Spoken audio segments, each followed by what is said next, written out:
আমি যেতিয়া সত্য দুখলৈ যাওঁ আমাৰ স্বামী কবিৰ দিন মালিক আৰু আমি তেওঁৰ আত্মা আমি ইয়াত যেতিয়ালৈকে থাকো বাকীবোৰ ইয়াৰে দেৱতা এওঁলোকৰ লগতো আমাৰ বহুত কাম আছে যেনেকৈ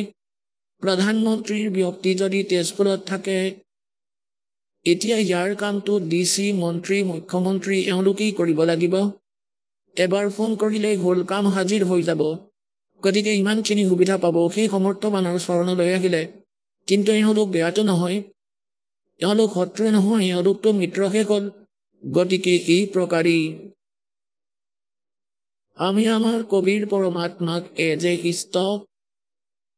পূজা কৰিম আৰু বাকী দেৱতাসকল আদৰণীয় আমাৰ সকলো কাম এওঁলোকে দৌৰি দৌৰি কৰিব আপোনাৰ লগত থাকিব আপোনাৰ সুৰক্ষা দিব কাৰণ আপোনালোক সমৰ্থবানৰ সন্তান যদি প্ৰধানমন্ত্ৰীৰ কোনোবা ইয়ালৈ আহে তেন্তে চাবা SPDC সদায় কেনেদৰে আহি উপস্থিত হ'ব গতিকে কোৱাৰ ভাৱ এইটো যে এওঁলোক বেয়া নহয় আমাৰ যিমানবোৰ দেৱী দেৱতা আছে সকলোৱে ভাল এওঁলোক ভাল আত্মা কিন্তু আমি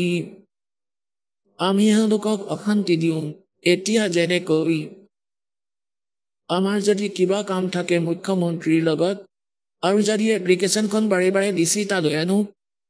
ডিচিৰ মূৰৰ বিষ হৈ যাব সি ক'ব যে মই কৰিব নোৱাৰো এইখন লৈ আপুনি মন্ত্ৰী মুখ্যমন্ত্ৰীৰ ওচৰলৈ যাওক আৰু তাৰপিছতো আমি তেওঁৰ ওচৰলৈ যাওঁ জয় হওক তোমাৰ আপুনি কৰিব যি কৰিব পঢ়ি থাকিব এই এপ্লিকেশ্যন তেওঁতো একো কৰিব নোৱাৰে গতিকে আমি ভুল এইটো কৰোঁ যি কাৰ্য আমাক সমৰ্থবানজনে কৰি দিব আমি নাজানিছিলোৱেই আৰু আমি প্ৰাৰ্থনা জনাওঁ সেই দেৱতাসকলক তেওঁলোকে একো কৰিব নোৱাৰে ওলোটা দুখে কৰে যে মই কৰিব নোৱাৰিম এইটো কাম ইহঁত সদায় হাতজোৰ কৰি থিয় হয় দুৱাৰলৈ আহি গতিকে এই প্ৰকাৰে আমি অজ্ঞানতাৰে নিজৰ টাইম ৱেষ্ট কৰি আছিলোঁ আৰু সেই লাভৰ পৰাও বঞ্চিত হৈছিলোঁ যি ভগৱানৰ পৰা পাবলগীয়া